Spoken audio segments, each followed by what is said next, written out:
est-il possible de rendre quelqu'un amoureux? Je me suis dit, c'est une question qui concerne tout le monde, hein.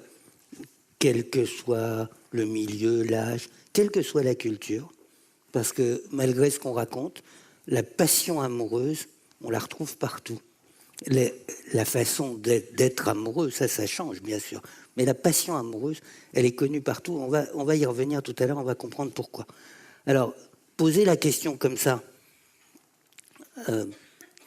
Alors, Gwenaël disait que c'était iconoclaste. C'est iconoclaste, mais pourtant, moi, ça me semble naturel de poser la question comme ça. D'abord parce que c'est l'intérêt des personnes, c'est-à-dire vous avez envie que l'autre personne soit amoureuse de vous, c'est ça que vous avez envie.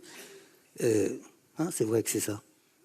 Non, parce que aimer quelqu'un, ça suffit pas. Ce que vous voulez, c'est qu'il vous aime aussi, quoi. Et s'il ne le fait pas spontanément, si on pouvait y arriver d'une autre manière, hein, c'est vrai. Et donc, est-ce qu'il y a des moyens? Est-ce que ça se peut? Poser la question comme ça fait bizarre dans notre univers. Et c'est une question à rebours, en quelque sorte. C'est curieux que ça fasse bizarre. Je vais partir de ça, sur le fait que c'est curieux que ça fasse bizarre. C'est curieux que ça fait bizarre, mais en même temps, ça devrait sembler naturel, puisque on a une culture, en fait, de l'influence. Puisqu'on vous dit, vous avez tout le temps de la publicité, vous regardez la télé, vous avez de la publicité tout le temps. La publicité, c'est fait pour quoi? C'est pour déclencher votre désir. Vous savez que c'est ça. C'est bien ça. C'est-à-dire que vous baladez au supermarché, puis vous passez devant des boîtes de lessive et vous dites, c'est celle-là que je veux, je désire cette boîte de lessive. Et comment vous faites ça? Parce qu'il y a quelqu'un qui vous a rendu désirant, en quelque sorte. Le désir, l'idéologie du désir, c'est l'idéologie de la consommation, hein, vous savez ça. Donc Lacan, qui a fait la théorie du désir, en fait, travaillait pour les boîtes de lessive, en fait. Ouais. Ben oui, parce que c'est ça, la théorie du désir, c'est ça. Eh bien, moi, quand je dis que c'est possible de le faire aussi, vous, pas seulement d'en être l'objet, mais aussi le sujet. C'est-à-dire que vous-même, vous puissiez être pris dans cette pratique, en quelque sorte. Au fond, je remets le monde à l'endroit, en quelque sorte. Hein. Ça va? C'est clair ce que je vous dis? Bon, donc je vais partir de ça. Alors, ça, c'est le premier constat. Et c'est une question, à mon sens, fondamentale, mais c'est une question qui est, comme je vous le disais tout à l'heure, à rebours, en quelque sorte. Maintenant, lorsqu'on va chercher à rendre l'autre amoureux, on ne cherchera jamais, d'ailleurs c'est pas possible, je crois, à rendre quelqu'un raisonnablement amoureux. C'est-à-dire, on ne va pas chercher à déclencher un amour raisonnable, un amour qui vous fait rester tous les soirs à 18h à regarder des chiffres et des lettres ensemble, tout ça. C'est pas cet amour-là qu'on peut déclencher, hein. C'est la passion amoureuse, c'est celle-là qu'on cherche à déclencher. Et le fait que cette passion amoureuse, on va y venir, on va voir ensemble qu'est-ce que c'est que la passion amoureuse, le fait que c'est cette passion amoureuse qu'on veut déclencher, ça nous est pas très sensible à nous, du fait même de notre langue, en fait, puisque ça s'appelle pareil. En français, ça s'appelle pareil, c'est l'amour et l'amour. C'est-à-dire être dans ses pantoufles à regarder des chiffres et des lettres avec sa chérie ou son chéri, ou bien être fou d'amour pour quelqu'un et sitôt qu'il est même passé de l'autre côté de la porte, il nous manque, quoi. Et ben c'est le même mot, c'est amour. Dans les deux cas, c'est amour. Eh bien, c'est pas dans toutes les langues pareilles. Et par exemple, en grec ancien, il y a deux mots que vous connaissez forcément puisqu'ils font partie de notre langue aussi. Il y en a un qui est celui qui est la passion amoureuse, c'est Eros. Eros, c'est la passion amoureuse, le désir au sens fort, pas celui de Lacan, pas celui des boîtes de lessive. Le désir, je vais y venir tout de suite, la passion amoureuse. Et philia. Philia, qu'on traduit souvent par l'amour. En fait, philia, ça ne veut pas dire l'amour, ça veut dire l'amour aussi, mais ça veut dire aussi l'amitié, ça veut dire aussi cet amour raisonnable dont je vous parlais tout à l'heure, en grec, ça a deux mots différents. Alors, si on cherche à déclencher l'amour chez l'autre, c'est pas philia qu'on arrive à déclencher, c'est éros qu'on arrive à déclencher. Et d'ailleurs, c'est pour ça que souvent, on le représente comme ça, quoi. Comme vous venez de le voir, comme quelqu'un qui vous lance une flèche, quoi, qui vous atteint. Alors, je vais peut-être aller un peu plus vite là-dessus, mais si vous voulez, je vais partir de cet énoncé, qui va être notre énoncé, on va dire, notre postulat de travail. La passion amoureuse, celle que vous ressentez, que vous avez l'habitude, parce que vous vivez dans ce monde-là, dans ce monde qui est le monde de la lessive, parce que vous vivez dans ce monde-là, moi aussi, hein, je ne vous critique pas, ce n'est pas du tout une critique, c'est que nous vivons dans ce monde. La passion amoureuse, on nous a habitués à la penser comme quelque chose qui vient spontanément, quasiment par hasard, et on ne sait pas par où, et que ça nous vient comme ça. Or, moi, je dis que mon postulat de départ, pour travailler ensemble cet après-midi, hein, ce n'est pas mon postulat philosophique fondamental, mais mon postulat de départ, ça va être la passion amoureuse naît d'une manipulation. Il y a quelqu'un qui a fait quelque chose pour que je sois dans cet état de passion amoureuse vis-à-vis d'un troisième. Ça va ? Cette idée, elle vous révolte, vous n'êtes pas d'accord, bien entendu, puisque c'est pas dans votre monde, ça ne veut rien dire. Mais peut-être y a-t-il des gens qui viennent de mondes civilisés parmi nous. Il doit y en avoir, hein. Je veux dire d'Afrique, d'Inde, de Madagascar, des mondes civilisés qui ont des vraies civilisations, je veux dire. Et ils savent que quand on voit la passion amoureuse, on sait tout de suite qu'il y a quelqu'un qui a fait quelque chose. Ça va ? Alors on va essayer de voir c'est quoi ce quelque chose et comment c'est possible de penser ça. Mais ça va être mon paradigme, celui à partir duquel je vais commencer à travailler avec vous aujourd'hui. Alors si c'est comme ça, à ce moment-là, je ne vais pas m'intéresser tellement à ce que ressent la personne. Si, je vais m'y intéresser un petit peu au début pour vous expliquer de quoi je parle quand je parle de la passion amoureuse. Mais je vais surtout m'intéresser à de la technique, en fait. Parce que si on dit c'est le résultat d'une manipulation, eh bien alors à ce moment-là, on va dire mais comment on fait, quoi ? Non pas qu'est-ce que c'est, mais comment on fait ? Comment on fait ? Alors je vais m'intéresser aux techniques, aux paroles, aux objets, aux filtres, aux parfums, aux prières, aux rites, à toutes ces choses-là qu'on peut utiliser pour rendre quelqu'un amoureux. Mais pas seulement aux actions, aux objets, mais aussi aux êtres qu'on invoque, qu'on convoque, en quelque sorte, pour arriver à ça.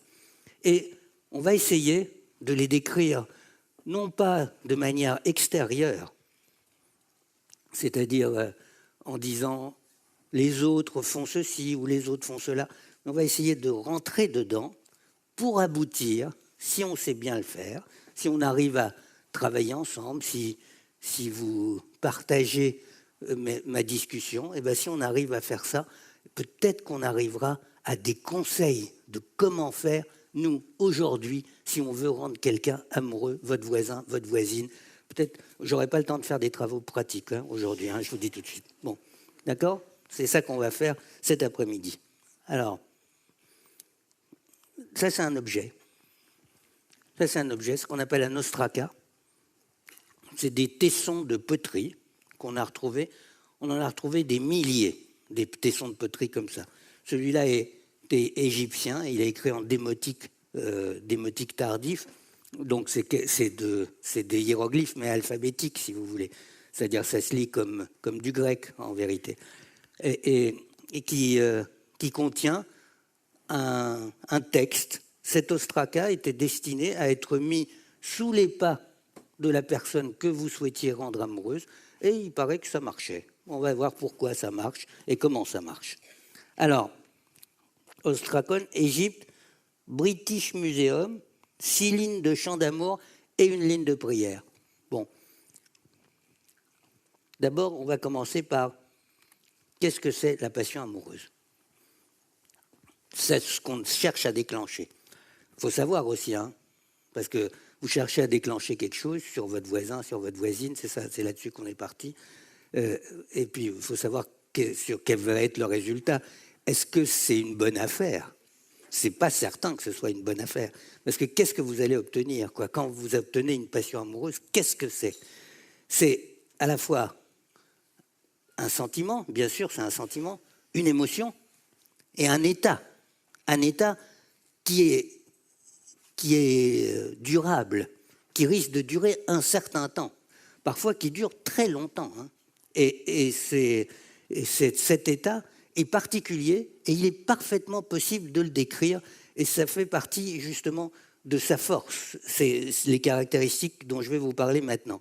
Alors, la première chose de cet état, c'est ce qui le caractérise, ce qui d'ailleurs était déjà décrit dans Platon.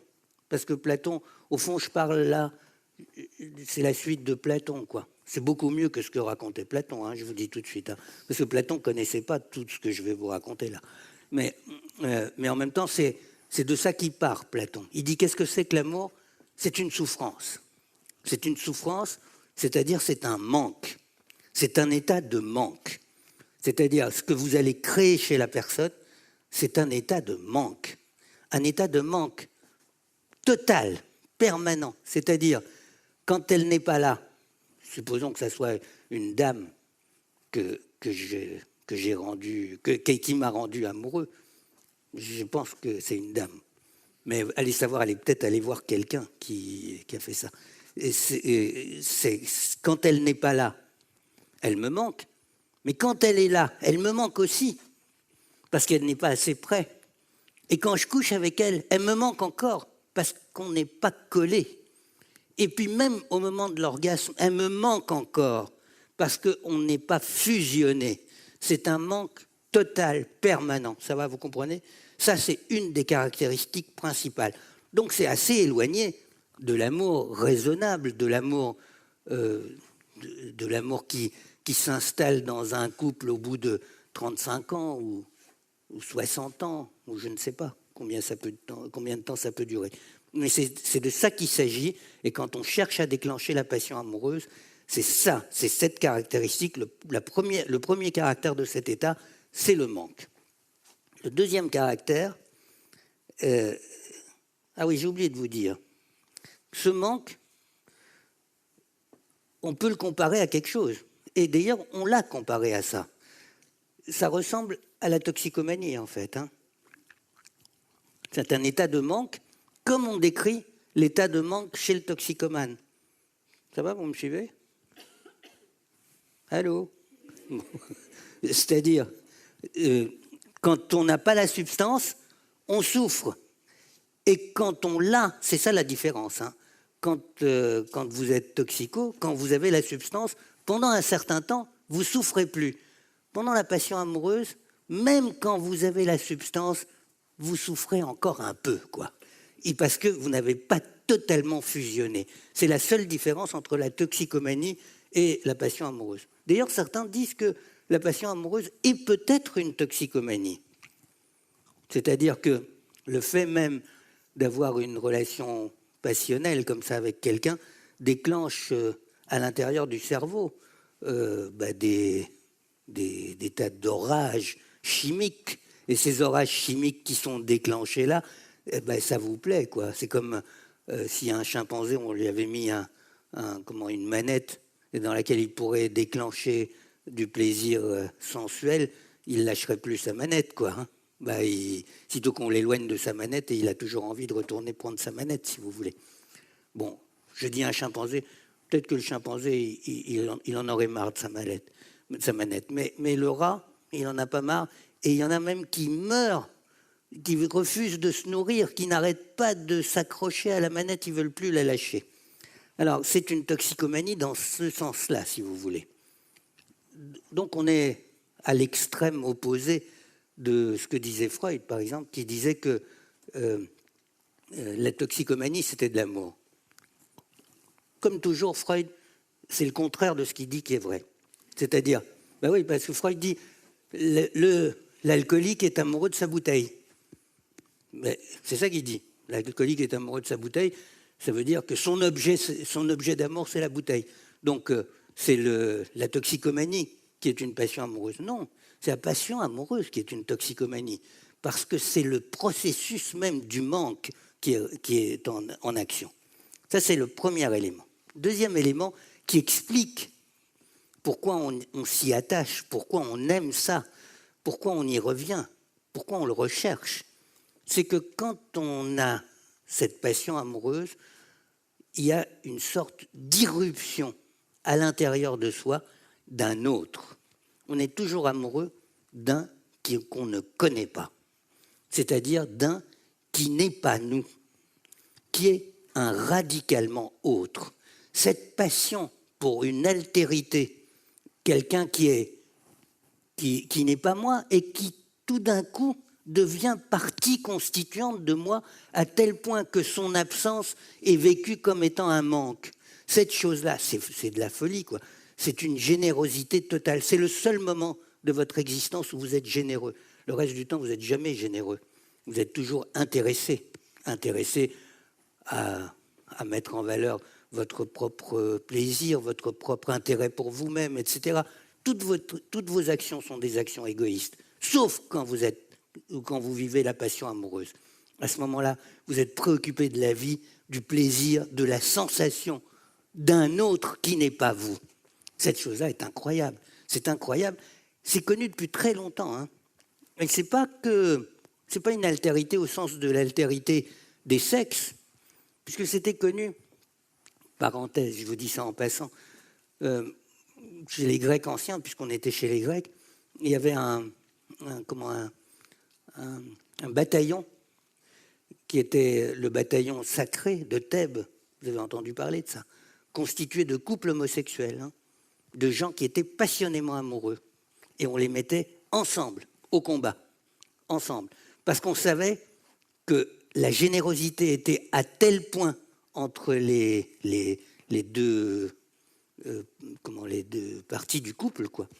Elle était à tel point que jamais on n'abandonnerait l'autre au combat. Et donc ça donnait les soldats les plus valeureux. Et Plutarque disait, c'est pas étonnant qu'ils gagnent toutes les batailles, parce que rien ne peut arrêter quelqu'un qui va sauver son amour, en quelque sorte. Donc c'était connu, pas seulement, donc c'est un intérêt pour l'altérité, pas le fait que ça soit de l'autre sexe nécessairement, mais que ça soit pas moi, un autre, quoi, la relation avec un autre. Donc j'ai appelé ça la générosité. Ça va? Vous me suivez? C'est le deuxième élément. Non, ça, c'est des choses que vous connaissez. Je mets des mots sur des choses que vous connaissez, parce que vous avez tous eu une passion amoureuse dans votre vie. Hein? Allez, à un moment ou à un autre, à 13 ans. Vous vous rappelez plus? Après, ça recommence, hein, à 20 ans. Après, ça recommence à 40 ans en général. Et après, parfois, ça recommence encore, hein, je vous préviens. Alors, le troisième élément qui caractérise cet état, c'est la métamorphose. C'est-à-dire que la personne, à ce moment-là, est persuadée qu'elle est en train de se modifier de manière radicale, que ce qu'elle va être à l'issue de ce processus, le résultat de ça va être quelque chose qui est totalement différent de ce qu'elle était au début. Elle est persuadée qu'elle est en état de métamorphose. Alors certains disent, j'ai découvert que je savais peindre, j'ai découvert que je savais écrire, que je savais jouer de la guitare, etc. Et tout d'un coup, il se découvre une nouvelle personne qui est en train d'éclore comme ça. Ce n'est pas une métamorphose terminée, c'est une métamorphose en process, on va dire quelque chose, on va dire les choses comme ça, c'est-à-dire qu'ils sont dans un état de nymphe. Vous savez ce que c'est une nymphe? Oui, chez les insectes. C'est-à-dire que l'insecte se métamorphose, un peu pas tous, mais plein d'insectes se métamorphosent, disons les papillons. Vous savez, les papillons, c'est des chenilles. Il n'y a pas de relation entre la chenille et le papillon, hein, vous savez. Un papillon, ce n'est pas une chenille avec des ailes. Hein. Un papillon, je veux dire, vous avez une chenille, c'est un être qui est rampant, qui a plein de pattes et qui croque des feuilles. Hein. Donc vous imaginez le monde mental de la chenille. C'est comme ça, croquer des feuilles et marcher par terre, quoi. Et le monde du papillon, c'est totalement différent. C'est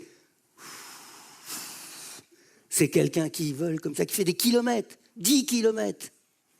10 kilomètres, vous savez pourquoi il fait 10 kilomètres le papillon?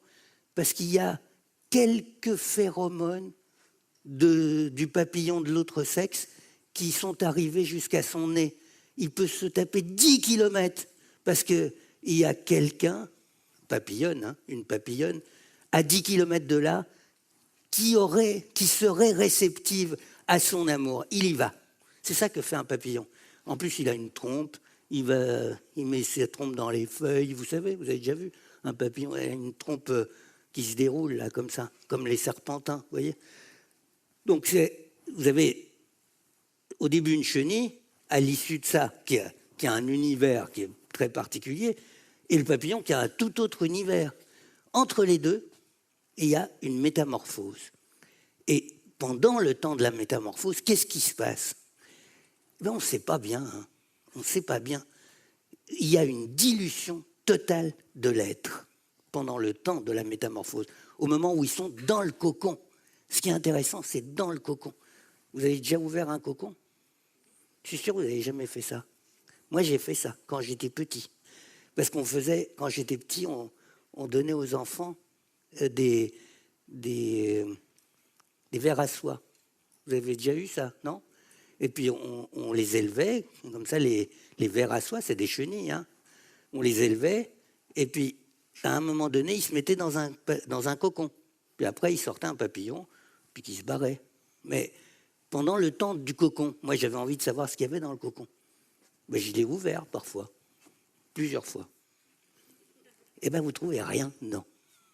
C'est-à-dire qu'il n'y a qu'une sorte de soupe jaune, moléculaire. C'est une soupe moléculaire. Vous saviez ça? Eh bien oui. C'est-à-dire que pendant ce moment où il est nymphe, toute la constitution de l'être s'est désagrégée. C'est désagrégé en ses particules élémentaires et va se reconstituer selon un autre plan, une autre architecture. Il y a une architecture, et puis hop, tout se démonte, et puis se reconstitue une nouvelle architecture. C'est ça la métamorphose. Eh bien, la personne qui est amoureuse, elle est dans l'état intermédiaire, l'état de nymphe. Et donc, elle est certaine qu'à l'issue de ce processus, il sortira quelqu'un de différent. C'est pas certain que ça se passera. Hein. Parfois, après la passion amoureuse, il ne se passe rien et la personne redevient comme avant. Mais parfois, il y a des vraies métamorphoses. Et je dirais même, je suis psychologue, Gwenaëlle a eu la gentillesse de le rappeler, c'est vrai, c'est ma formation, je suis psychologue, et ça m'intéresse beaucoup. Et parmi les psychologues, je suis un psychologue qu'on appelait psychopathologiste, c'est-à-dire je m'intéressais aux patients, en fait. Enfin, je m'intéresse toujours, hein, et puis de les modifier. C'est-à-dire que la question qu'on me pose un patient quand il vient me voir, c'est « change-moi, change-moi ». Il y a quelque chose qui ne va pas en moi, change-moi. Tu sais faire ça? Tu sais me changer? Alors, moi, j'ai toujours pris la chose au sérieux. Tu veux que je te change? Je te change. Ben oui. Puisqu'il il me demande « change-moi ». Alors, je dis « ok, puisque tu veux que je te change, je te change ». Donc, je fais partie de cette race-là de psychologues. Et je sais que les enfants, c'est assez facile de les changer. Ils ont une propension à changer facilement. Les adultes, c'est super dur de les changer. Et je sais qu'il y a un seul moment où ils changent, où ils peuvent changer, où ils sont susceptibles de changer. C'est quand ils éprouvent une passion amoureuse. Sinon, les adultes, c'est râpé. Il y a très peu de choses qui changent chez eux. Hein. Vous savez ça. Hein. Bon, ils bougent un peu, ils évoluent un peu. Mais c'est le même contenant. Hein. La métamorphose dont je vous parlais, il y a peu de chances que ça leur arrive. Sauf s'ils tombent amoureux. Donc, ça fait partie de la passion amoureuse, cet élément-là que j'ai appelé métamorphose. Encore un élément qui est un élément philosophique. Donc, vous avez vu qu'il y a un élément qui est de la sensation, de la souffrance. Il y a un élément qui est de l'ontologie, c'est soi et l'autre. Un élément qui est un élément de processus, la métamorphose. Et puis il y a un élément qui est de la philosophie de l'existence. Quand la passion amoureuse se déclenche, il y a toujours le même phénomène qui se passe. C'est elle, supposons que ça soit cette fille qui m'a rendu amoureux, puisqu'on va prendre ça comme exemple. C'est elle, et ce n'est que elle. C'est-à-dire que parmi les 3,5 milliards de femmes qu'il y a dans le monde, il y en avait une seule qui m'était destinée, et je l'ai trouvée. C'est incroyable comme formulation. Vous vous rendez compte? Comme formulation, c'est fou, quoi. Hein, c'est vrai qu'il y a 3,5 milliards de femmes dans le monde, peut-être plus d'ailleurs, parce qu'il y a plus de femmes que d'hommes. Et peut-être disons qu'il y en a 4 milliards sur les 7,5 milliards. Non, mais je dis ça au jugé, hein, je ne les ai pas comptés, hein, bien sûr. Et donc, sur les 4 milliards de femmes qu'il y a dans le monde, ben, il y en a une seule qui m'était destinée et qui était susceptible de venir s'accoupler avec moi comme ça, aussi bien, aussi parfaitement, et je l'ai trouvée. C'est incroyable. C'était un hasard et c'était mon destin. C'est un hasard qui se révèle destin. Évidemment, à ce moment-là, vous avez une sorte de sentiment d'eureka. Ça, c'est de la philosophie. Comment le hasard peut se révéler destin. Parce que le hasard, c'est un autre nom de la mort, comme vous savez. Hein.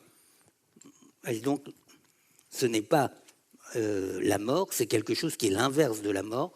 Et c'est le destin, c'est-à-dire quelque chose qui a un sens pour moi, et rien que pour moi, c'est-à-dire c'est la vie. Alors, enfin, la conséquence de ces 4 éléments, qui sont des éléments très spécifiques de la passion amoureuse, la conséquence de ces 4 éléments, c'est que tout d'un coup, à l'issue de ça, eh bien, je deviens une personne et rien qu'une personne. Je deviens je parce que je me suis intéressé passionnément à quelqu'un qui n'est pas moi. Donc, on va dire les choses comme ça, j'existe, je suis, je l'aime, donc je suis. Voici comment on pourrait formuler les choses. Voici donc le phénomène qu'on va déclencher. C'est ce phénomène-là hein, qu'on peut déclencher. C'est celui-là et pas un autre. Et c'est ce phénomène-là, pourquoi est-ce que je dis qu'on peut le déclencher? D'où je tiens qu'on peut le déclencher? Oui, je suis peut-être allé un peu vite hein, en besogne, peut-être un peu de manière paradoxale, et ça explique peut-être votre perplexité que je vois dans vos yeux. Hein. C'est que je suis peut-être allé un peu vite en besogne. C'est pourquoi est-ce que je pense qu'on peut le déclencher? C'est parce que à peu près la totalité, moins, disons 10% de la planète en est persuadée. Quand je dis la totalité de la planète, je sais de quoi je parle. Hein. Je veux dire, toutes les cultures traditionnelles pensent ça. Pas les modernes. Pas les modernes entre guillemets, c'est-à-dire nous, quoi. Les modernes, ça veut dire les Américains aussi, hein, ça veut dire les Anglais, ça veut dire le monde moderne, si vous voulez. Pas les modernes. Ils n'ont plus de place pour cette catégorie-là. Alors que toutes les autres cultures ont une place pour cette catégorie. C'est pour ça que je pense que c'est un mécanisme qui est un des très rares mécanismes universels. Alors, puisque toutes les cultures le pensent, c'est qu'elles doivent avoir des raisons de le penser, et on va aller explorer ensemble les mécanismes qu'ils ont mis en valeur pour penser ça. Alors, je vais vous raconter quelques histoires. La première, c'est celle de Michel Leiris. Vous connaissez Michel Leiris? Ouais. De nom? Si, peut-être de nom. Non? Oui. C'est un je ne sais pas son truc là qu'il a mis. Ça marche toujours? Ouais. Michel Leiris, c'est à la fois un ethnologue, c'est en tant qu'ethnologue surtout que je vais vous en parler aujourd'hui, c'est à la fois un ethnologue et un écrivain, un très grand écrivain. Lévi-Strauss a dit que c'était le plus grand prosateur du XXe siècle. Bon, il a peut-être un peu exagéré, mais c'est quand même des textes magnifiques et puis d'une écriture totalement limpide. C'est un grand écrivain, en tout cas. C'est un de nos grands écrivains français. Mais c'est aussi un ethnologue. Il a commencé comme ethnologue. Et c'est aussi une personnalité particulière. Et en tant qu'ethnologue, c'est un ethnologue sérieux, quoi, si vous voulez. C'est un ethnologue qui était, comme tous les ethnologues, vous allez sur le terrain, ça n'existe plus, hein, ce métier. Hein. La discipline existe toujours parce que à l'université, on est toujours en retard sur le monde, quoi. Hein, c'est vrai. Hein, bon. Non, mais je suis universitaire, hein, je peux dire du mal de l'université. Donc, mais je veux dire, c'était un temps où on pouvait aller dans des mondes différents et les regarder en disant ah bah ces mondes-là c'est différent. On est tous du même monde aujourd'hui, donc il n'y a pas de monde différent. Donc de l'ethnologie, ça n'a pas de sens, quoi. Pour faire de l'ethnologie, vous savez comment on faisait dans le temps. C'était mes maîtres, ceux qui m'ont enseigné, ont fait cette ethnologie-là, ils me l'ont raconté. C'est-à-dire, on vous prenait, on vous mettait à 10 000 km de là. D'abord, le voyage, ça prenait 2 mois. 10 000 km de là, on vous mettait là, puis on vous disait « Salut, on revient dans 2 ans. On revient te chercher dans 2 ans. » Pas de téléphone, pas de télégramme, pas de portable, pas de rien. Et puis des gens qui parlent une autre langue et qui ont d'autres coutumes. Alors, vous les avez un peu étudiés avant de partir, bien sûr, même beaucoup, mais enfin, ceux qui avaient disponibles. Puis vous vous retrouvez là. Puis au bout d'un moment, vous vivez avec eux, quoi. Au bout d'un moment, vous parlez leur langue. Puis au bout d'un moment encore plus long, vous rêvez dans leur langue. À partir de ce moment-là, vous pouvez commencer à faire de l'ethnologie.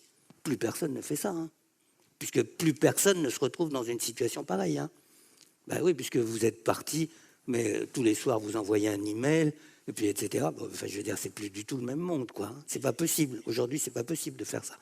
Donc, Léris, c'était ça. C'était cette ethnologie-là. Il apprend cette ethnologie-là, c'est-à-dire une plongée radicale dans l'altérité. Il veut plonger dans l'altérité. Pourquoi il veut faire ça? Parce qu'il veut faire œuvre de science, bien sûr. Je vais vous expliquer ce qu'il va investiguer. Mais aussi parce qu'il a des problèmes. Souvent, hein, c'est ça. Hein. Et les ethnologues, souvent, c'est des gens à problème. Hein. Enfin, dans le temps.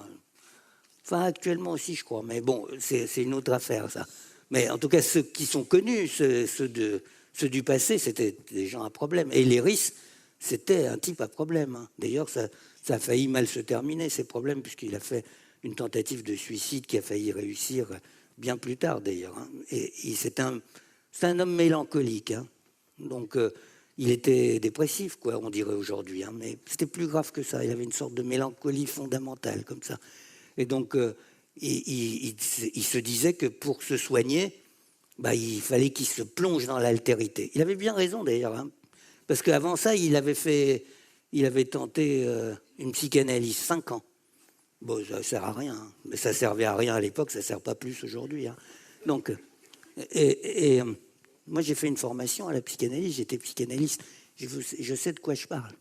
Alors, donc, il a fait 5 ans, puis il était toujours aussi mal. Il s'est dit, pour aller mieux, il faut que je me plonge totalement dans une altérité radicale. Et à ce moment-là, son maître, qui était Marcel Griaule, organisait l'expédition Dakar-Djibouti. C'est 1930.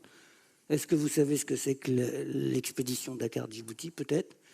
C'est notre tentative de justifier les colonies.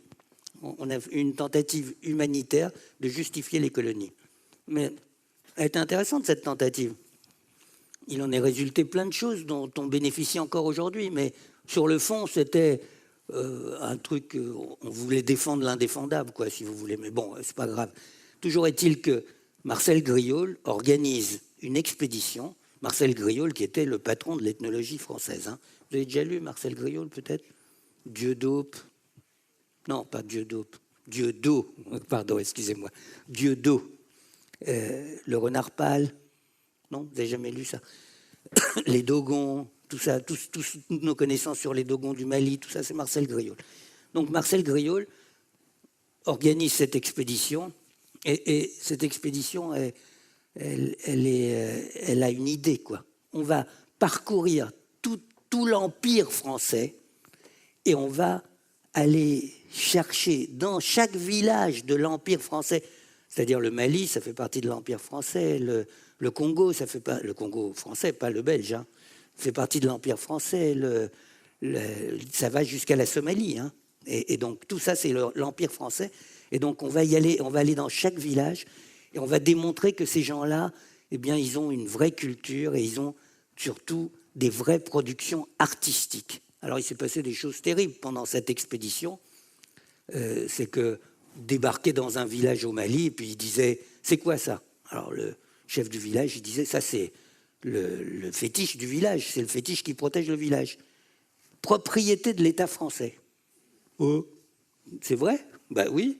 Hop, il prenait le truc. Ben, ça se trouve, vous allez vous balader à l'époque au musée de l'Homme, et ben, c'était bourré de ces choses-là. Aujourd'hui, c'est au musée du Quai Branly, c'est mieux présenté qu'au musée de l'Homme, mais c'est toujours les mêmes objets. Hein. Alors, enfin, c'était ça l'idée. Hein. C'était aller faire le répertoire des cultures du monde. Donc l'idée, au fond, elle était humaniste d'un certain point de vue. Mais sur le fond, c'était pour justifier l'Empire, en fait. Hein. C'est 1930. Hein. Et donc, il organise ça, Griaule, et Léry dit « Ah, c'est ma chance, peut-être que j'arriverai à sortir de ma mélancolie en allant me plonger comme ça dans l'altérité absolue. » Et il s'embarque avec Griaule. Et il s'en va, il a un rêve, lui. Il a un rêve, c'est l'Éthiopie, c'est Gondar. Et c'est vrai qu'ils doivent aller jusqu'en Éthiopie, ils traversent toute l'Afrique, hein, d'abord en bateau, puis après en camion, etc. Super expédition qui a duré 2 ans et demi. Enfin, c'était une aventure, quoi, une vraie aventure. Et ils sont quelques ethnologues au début, une dizaine, et puis terminent 3 ou 4, hein, parce qu'il y en a plein qui abandonnent en chemin. Et Léry s'y fera tout, hein, jusqu'au bout. Et donc, il a un rêve, c'est l'Éthiopie, parce que dans sa tête, il y a 2 choses. Il y a Gondar, l'ancien royaume d'Éthiopie, qui était un royaume magnifique, qui a disparu. Et puis, il a aussi 2 personnages dans la tête. C'est Conrad et le Congo, quoi. Et l'œuvre qui est sortie pour lui, Conrad a été capable de sortir cette œuvre magnifique parce qu'il a plongé dans le Congo. Donc, si lui, il va plonger dans l'Éthiopie, ben, il sera le Conrad français, quoi. C'est ça. Bon, c'est pas du tout ça qui s'est passé, mais ça aurait pu. Bon, c'est Conrad et c'est Rimbaud. Mais Rimbaud est allé beaucoup plus loin que lui. Rimbaud, qui, lui, est allé jusque là-bas. Et qu'est-ce qu'il a fait, Rimbaud? Ben, il a plongé vraiment hein, dans une abyssine, sa belle abyssine, c'est-à-dire dans une femme, quand même. Et donc, il fallait faire la plongée jusqu'au bout. Donc, mais il a ça dans la tête. Il arrive là-bas et il décide de... Je vais jamais terminer, attends. Hein. Et il décide d'étudier un phénomène qui est un phénomène extraordinaire, qu'il ne connaît pas, mais dont on lui a parlé, qui s'appelle le Tsar. Alors ça, moi, je peux vous raconter, parce que moi, je le connais très très bien, le Tsar, pour plusieurs raisons. Parce que moi, je suis né en Égypte, j'ai grandi jusqu'à l'âge de 9 ans là-bas, et le Tsar, c'est une pratique qui se pratique dans toute la vallée du Nil. Probablement, elle est originaire d'Éthiopie, mais on retrouve la même pratique au Soudan, et on retrouve la même pratique jusqu'à Alexandrie, en fait, hein, jusqu'à l'embouchure du Nil, en fait. Et donc, elle existait au Caire, où j'ai grandi, moi. Elle existait au Caire, et je dis elle existait parce qu'elle a dû disparaître presque totalement il y a une dizaine d'années, je dirais. Enfin, ces dernières années, c'est extrêmement difficile d'assister à un rituel de Tsar maintenant, au Caire. Vous pouvez toujours courir. À la rigueur, ils vont vous dire « Ah ouais, c'est les gens qui font de la musique, là ». Puis c'est tout, quoi. Alors que moi, je sais très bien, parce que ma grand-mère, elle le faisait, et qu'elle m'emmenait. Elle m'emmenait, j'étais un petit gamin, j'avais 5 ans, et elle m'emmenait, alors que normalement, les hommes n'ont pas le droit. Mais comme j'étais un petit gamin, je n'étais pas un homme, donc hop, elle m'emmenait. Et donc, c'est ça qu'il décide d'étudier. Qu'est-ce que c'est que le Tsar? Je vais vous la faire courte, hein, parce que c'est des choses un peu compliquées qui valent une analyse approfondie de plusieurs heures. Hein, mais je vais vous la faire courte. Le Tsar, c'est un être. C'est-à-dire, c'est quelqu'un, le Tsar. On dit un Tsar. Tsar, ça a un sens. Hein. c'est probablement un mot éthiopien, mais c'est de l'amharique, si vous voulez. Mais l'amharique, c'est une langue sémitique, donc le mot a un sens en amharique, il a un sens voisin, mais pas tout à fait le même en arabe, qui est une autre langue sémitique. Il a un autre sens un peu différent encore en hébreu, et encore un autre sens en araméen, mais tous ces sens se touchent. Grosso modo, ça veut dire l'étranger qui vient nous rendre visite, le tsar. Sauf que cet étranger qui vient nous rendre visite, il est invisible. Alors imaginez qu'il y a un étranger invisible qui vient vous rendre visite. Comment vous savez qu'il vient? S'il est invisible, il y a peut-être des tsars dans la salle. À quoi on sait qu'ils sont là? Comment on les identifie? Comment on fait pour leur entrer en communication avec eux? Il y en a plein dans la salle. Ça, c'est sûr. Chaque fois qu'il y a des gens rassemblés qui ne se connaissent pas, il y a des tsars. C'est obligatoire. Dans un hall de gare, il y en a plein partout. Dans une fac, alors, vous vous rendez compte, plein de gens qui ne se connaissent pas, quoi. Donc, et c'est là qu'il y a ces êtres-là. Alors, comment on les identifie? On les identifie parce qu'on sait ce qui les intéresse. Ce qui les intéresse, c'est une certaine musique, le sang. Ça, toujours, c'est ce qui les intéresse. Donc, il faut couper des animaux, alors. Parce que, oui, le sang des animaux, bien sûr. Alors, si vous n'êtes pas riche, c'est une poule. Sinon, le mieux, c'est un bœuf, quoi. Ça, c'est génial. Un taureau, alors là, ils viennent tous. Donc, ça aussi, ça les intéresse. La danse, puis certains chants aussi, puis certaines paroles, puis des groupes. Ils aiment bien, ils sont comme nous, ils aiment bien leurs semblables. Donc, pour les faire apparaître, on réunit des gens qui ont des arts. Donc, on se dit, par exemple, si je me dis que Philippe, là, il a un tsar, supposons que je me dise que Philippe a un tsar. Alors, je vais dire, il a un tsar, mais il ne le sait pas. Donc, je vais l'amener dans une congrégation de gens qui ont tous des tsars. Son tsar à lui, voyant les autres tsars, elle va dire, tiens, il y a des tsars. Hop, il va se mettre à discuter avec les tsars qui sont là, et tout d'un coup, Philippe, il va rentrer en transe. Et donc, c'est ça qui se passe, ça veut dire que le tsar se manifeste. C'est ce mécanisme-là qu'il veut étudier. Et c'est un mécanisme qui est extrêmement présent en Éthiopie, ça encore aujourd'hui. Vous imaginez bien que tous les Éthiopiens aujourd'hui sont chrétiens ou musulmans, qui sont tous, en plus, il y a eu toute la période communiste, il y a eu toute la modernité qui est apparue, etc. Mais au-delà de tout ça, quand ils vont mal, ils disent c'est le tsar. C'est-à-dire, comment on reconnaît l'existence du tsar? La première chose qui fait sa manifestation, c'est que les hommes sont malades. Si un homme est malade, non, je ne dis pas ça pour vous, Philippe. Si un homme est malade, ça veut dire qu'il y a un tsar qui est en train de vouloir parler.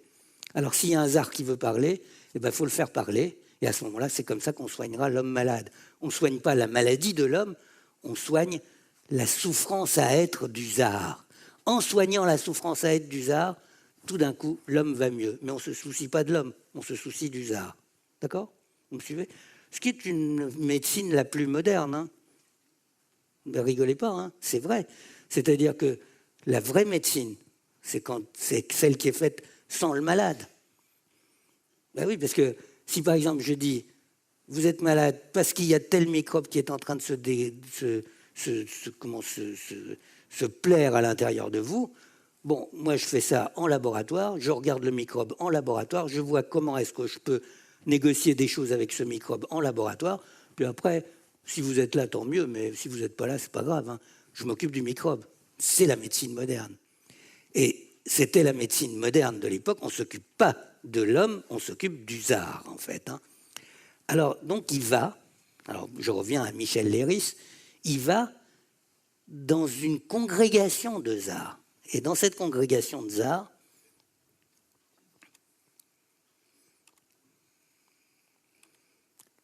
elle est dirigée par elle est dirigée par une vieille, comment on va dire, lui il l'appelle une vieille sorcière, mais c'est pas une sorcière, c'est une maîtresse des arts, quoi. Quelqu'un qui a cette expérience du maniement des arts depuis des dizaines d'années, quoi, qui est une grande professionnelle maîtresse des arts. Et il va et il assiste à toutes les séances. Rappelez-vous ce qu'il veut. Il veut tomber en transe. C'est ça qu'il veut. Hein. Il veut tomber en transe. Mais vous comprenez ce que c'est que la transe du tsar? Je ne sais pas, j'arrive pas à vous le communiquer. C'est que vous arrivez comme ça. Vous êtes... Bon, on va prendre l'exemple de Philippe encore.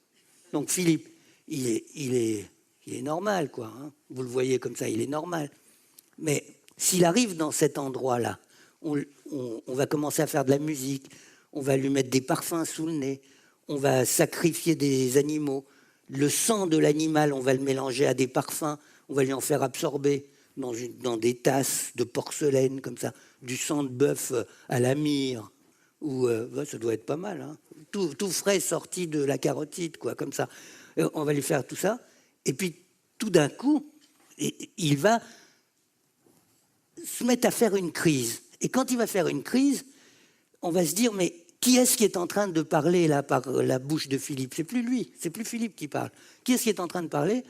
C'est un tsar. Et ce tsar-là, on va lui demander, qui es-tu? Il va dire, je m'appelle un tel, par exemple. Et qu'est-ce que tu veux? Il va dire, je veux ceci, je veux cela, je veux 3 mètres de ruban, je veux un œuf, je veux... Il va te poser toute une série de conditions. Qu'est-ce que tu donnes en échange? On va négocier avec lui. On triche, c'est du marchandage, hein. Beaucoup, hein, avec les arts. Et puis on traite tout ça, et puis on dit à Philippe, il revient parmi nous, Philippe, et on lui dit, Philippe, maintenant, t'es marié, hein, avec un tsar, il s'appelle comme ça, t'as intérêt à le servir régulièrement, sinon il va t'arriver des bricoles. Hein. Mais si tu le sers régulièrement, eh ben, tu auras des capacités que tu ne te connaissais pas jusque-là. Donc il vient de faire connaissance avec une altérité dont il ne se doutait même pas, Philippe. Et cette altérité, elle va être un compagnon permanent. Et c'est à vie. Quand vous avez rencontré un tsar, vous ne pourrez jamais vous en débarrasser. À la rigueur, en vieillissant, vous pouvez le refiler à votre fille ou à votre fils, mais ce n'est pas de l'avoir refilé que vous ne l'avez plus, quoi. Hein. C'est comme les microbes. Hein. Ce n'est pas parce qu'on les a refilés qu'on les a plus. Hein. Bon. Et donc... c'est quelque chose comme ça qui se passe. C'est à ça qu'il veut participer, Michel Leiris. Il veut participer à ça parce qu'il est sûr que ça va le sortir de la mélancolie. Il est sûr qu'à force d'y aller, il va tomber aussi. Ça, c'est de la vraie ethnologie. C'est pour ça que je vous dis, il n'y en a plus d'ethnologue. Ça, c'est un vrai ethnologue. D'autant que le Michel Leiris, là, il sort du 16e arrondissement de Paris. Hein. C'est un aristo. Hein. Donc, vous le voyez, au fin fond de Gondard, c'est quand même un autre univers, quoi. Et il participe tous les jours à ce rite. Il tombe, en effet, mais pas en transe. Il tombe amoureux. Voilà ce qui lui arrive. Il tombe amoureux de qui? De la fille de la sorcière, Emma Wahish. Il tombe amoureux, mais fou amoureux d'elle. Il devient totalement obsédé. Si vous avez lu Afrique fantôme, vous n'avez pas lu Afrique fantôme? Lisez Afrique fantôme, c'est un bouquin génial, c'est son journal, hein, où il raconte ce qui lui est arrivé quand il était sur le terrain là-bas. Et donc, je vous ai juste pris un petit bout d'un poème qu'il a écrit bien plus tard, où il relate cette affaire. Gondard, hutte de paille et de pierre, dans des ruines s'écroulant en morceaux, des jours durant, j'y fus amoureux d'une abyssine, claire comme la paille, froide comme la pierre, sa voix si pure me tordait bras et jambes, à sa vue ma tête se lézardait et mon cœur s'écroulait lui aussi comme une ruine. Il était totalement obsédé par cette fille. Alors, il fait quoi, Leiris?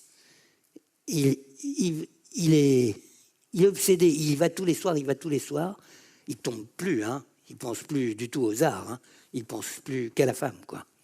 Et un jour, il dit, il ose un geste.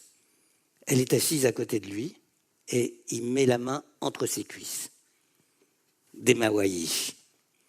Et il dit, rare épisode érotique de ce voyage, l'unique geste un peu déplacé que je me suis permis à l'égard d'Emawaï lors de la première fête chez sa mère.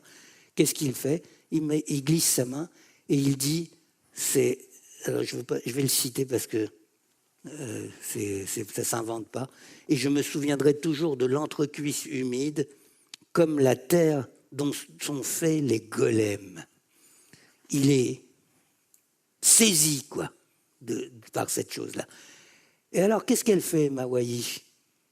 Et Mawaï, elle est normale, elle. C'est pas une aristo 50 psychanalyse un peu mélancolique et elle est en pleine forme, Mawaï. Elle se lève, elle prend son tambourin et elle invente une chanson. Elle danse, quoi. Elle est prise, elle commence. Elle, c'est une vraie possédée, donc elle peut entrer en transe à la demande, quoi. Donc elle se met, elle entre en transe. Elle danse et elle lui dit « Oh, nous allons nous marier et tu m'apporteras plein de cadeaux et machin, et tu me donneras plein d'argent, etc. » on est en Éthiopie, c'est normal, je veux dire. Un blanc en Éthiopie, qu'est-ce que c'est? C'est ça, quoi. C'est ça, c'est l'amour aussi, c'est ça l'amour aussi. Et donc, il voit ça, et ça le refroidit sur le champ. Terminé. Ni amour, ni possession, c'est terminé. Après ça, il écrit un bouquin, pas génial, qui s'appelle, pas génial le bouquin forcément, où il dit, vous savez, les rituels de possession, c'est un peu du théâtre, quoi. Ça ressemble au culte de Dionysos, etc. Peut-être vous l'avez lu, ce bouquin. Mais si vous ne savez pas pourquoi il a écrit ce bouquin, vous ne comprenez pas le bouquin, quoi. Mais pourquoi je vous ai raconté cette histoire? D'abord parce que je la trouve extraordinaire, cette histoire, mais parce qu'elle dit tout sur le fond même de la passion amoureuse. C'est-à-dire, elle raconte que la passion amoureuse ou la transe de possession, c'est la même chose. C'est-à-dire, c'est une rencontre avec une altérité absolue et à un moment donné, vous allez faire le sacrifice de votre moi personnel pour le dédier à un moi autre. Dans le rituel de possession, vous allez bien plus loin parce que vous lâchez tout, c'est-à-dire votre voix appartient à l'autre, votre corps appartient à l'autre. Bien sûr que c'est sexuel aussi. Il le décrit, Michel Léris, il dit, quand elle est en transe là, et qu'elle fait des tas de mouvements comme ça, on voit bien qu'elle couche avec son zar, qu'elle a des relations sexuelles avec son zar. Bien sûr que c'est sexuel aussi. Et d'ailleurs, quand vous avez un zar, si vous êtes une femme, si vous êtes un homme aussi d'ailleurs, mais c'est plus rare chez les hommes. C'est 80% d'hommes, de femmes, pardon, 20% d'hommes seulement. Donc les femmes sont plus douées pour ça, quoi, apparemment. Mais partout, c'est pas seulement pour le zar, pour tous les rituels qui sont comme ça. C'est 80% de femmes. Alors, quand vous êtes, quand vous avez ça, on vous dit, certains jours de la semaine, vous dormez pas avec votre mari. Ben oui, le lundi, le jeudi. Non, ça c'est au Mali, au Maroc, tout ça c'est le lundi et le jeudi. Ailleurs, c'est pas forcément ces jours-là. C'est-à-dire, pendant ces 2 jours-là, vous vous habillez en blanc, vous vous mettez toute seule au lit, prenez une douche avant, vous vous parfumez, et pendant la nuit, très certainement, il va venir et il aura une relation sexuelle avec vous durant la nuit.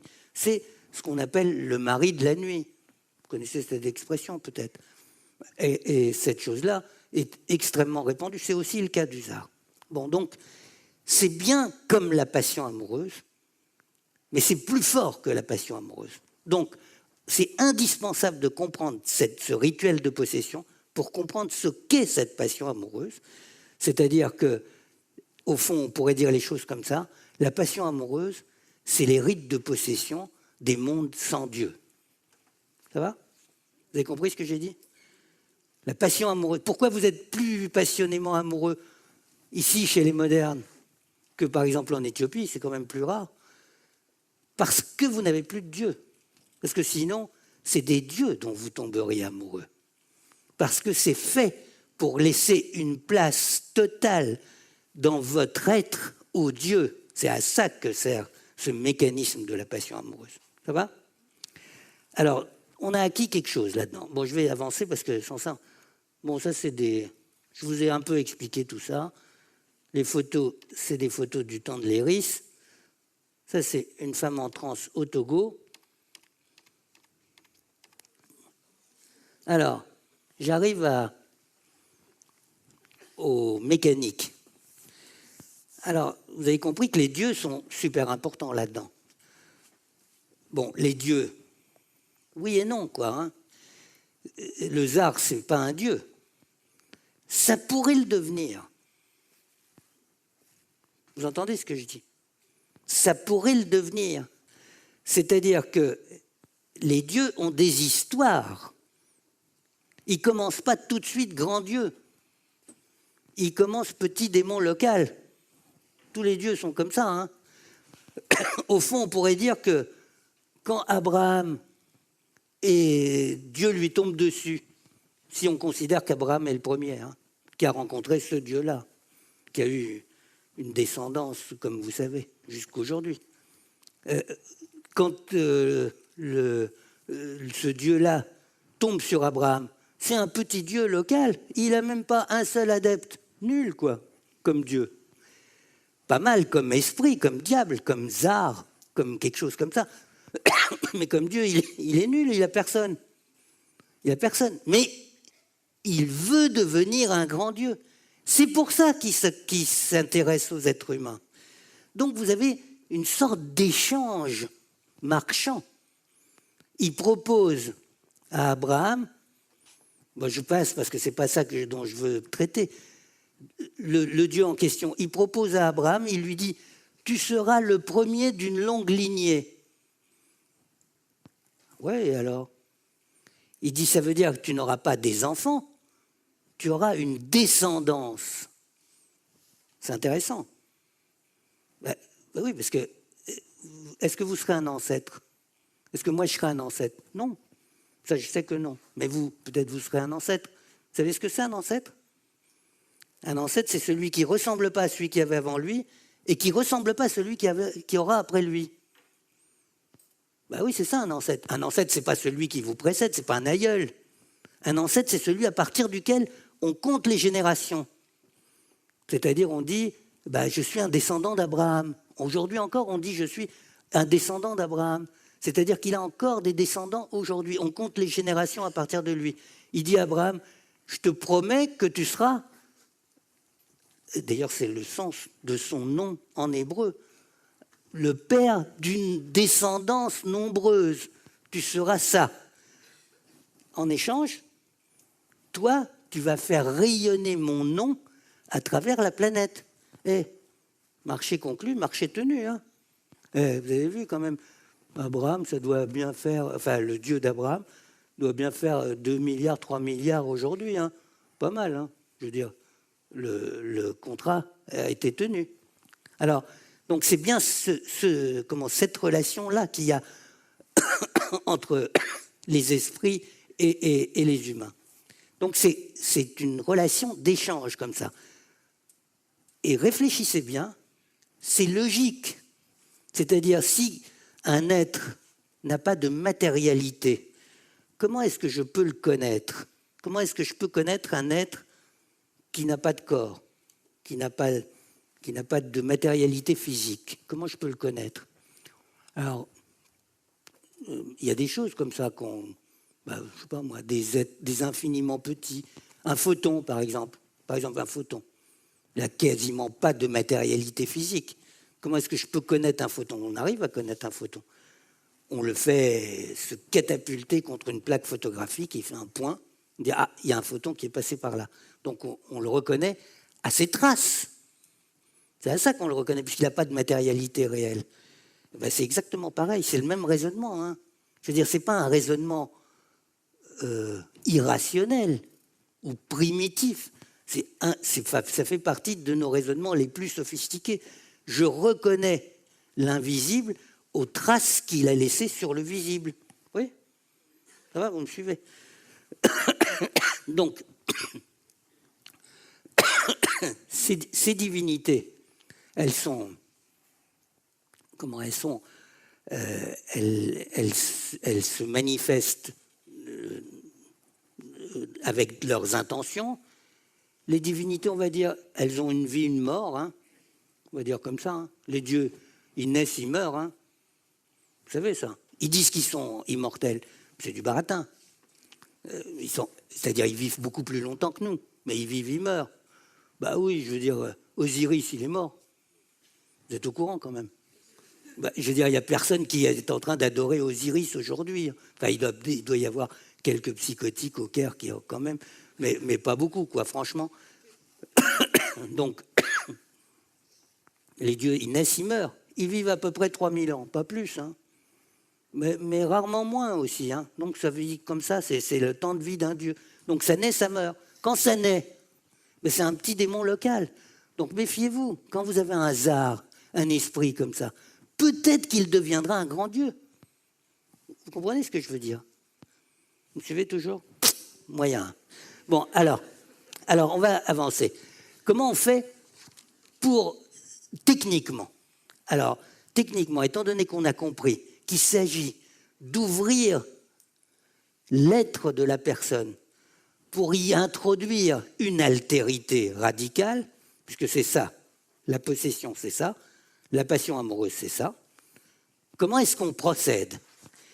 Eh bien, il y a des dieux spécialisés pour ça. C'est bizarre, mais c'est comme ça.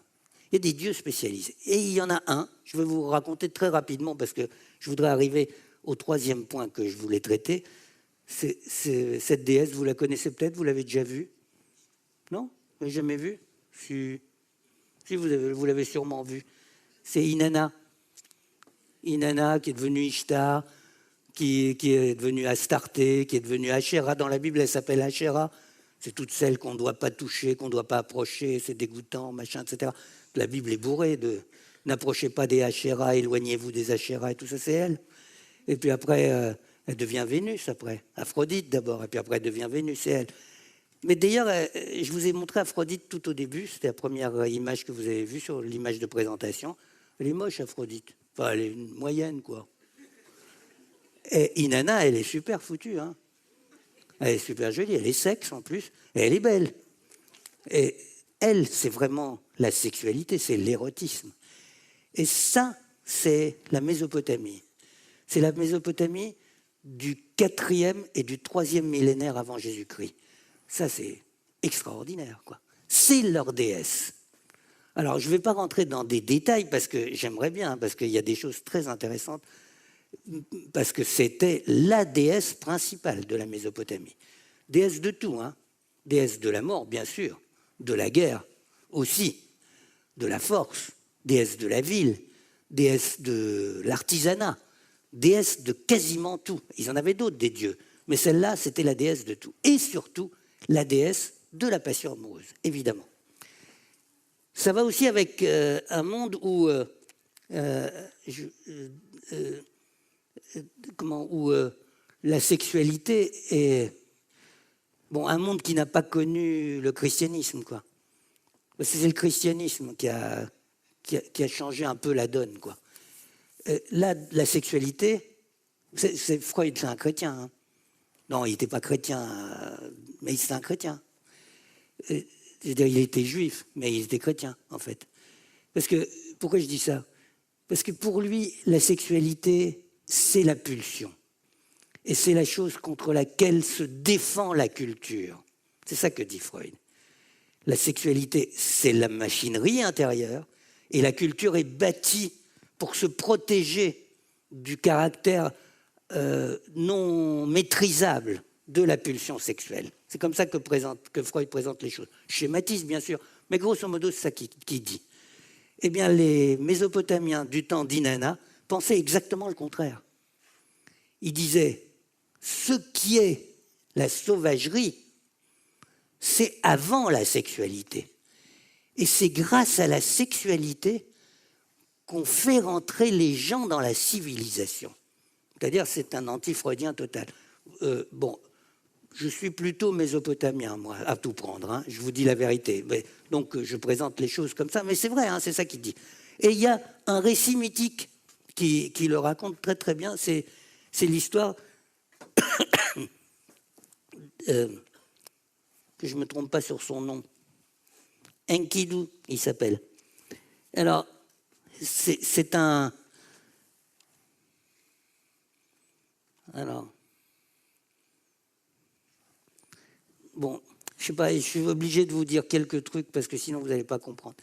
C'est-à-dire, vous avez cette déesse, Inanna, son culte est vachement étrange, quoi, parce que ces temples, le mot qui désigne les temples, c'est le même mot qu'on utilise pour dire bordel, en fait. Hein.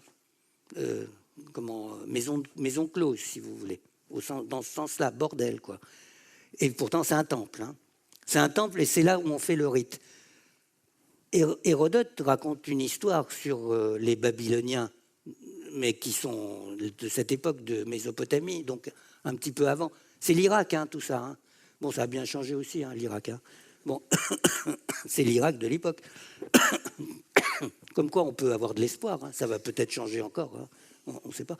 Donc, Hérodote raconte que les femmes, les jeunes filles, ne peuvent se marier que si elles ont été dépucelées, en fait. Dépucelées par un étranger.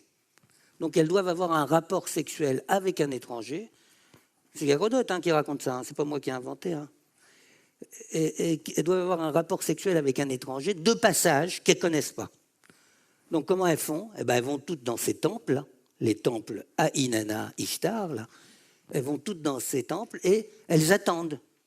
Alors les étrangers viennent à Babylone, c'est une grande métropole de l'époque, donc il y a plein d'étrangers qui passent. Et les étrangers, après, ils veulent dormir la nuit. Et donc, avant de dormir, ils viennent et ils disent « Avec qui je vais dormir ?»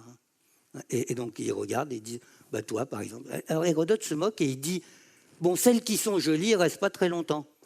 Puisqu'il faut avoir un rapport sexuel. Et après, elles peuvent rentrer chez elles et trouver un époux. Et à ce moment-là, elles se marient. Mais celles qui sont moches, il dit « Il peut rester 3-4 ans à attendre qu'il y ait quelqu'un qui les choisisse. » C'est Hérodote. Hein. C'est Hérodote, hein, vous pouvez lire, hein, c'est dans l'enquête d'Hérodote.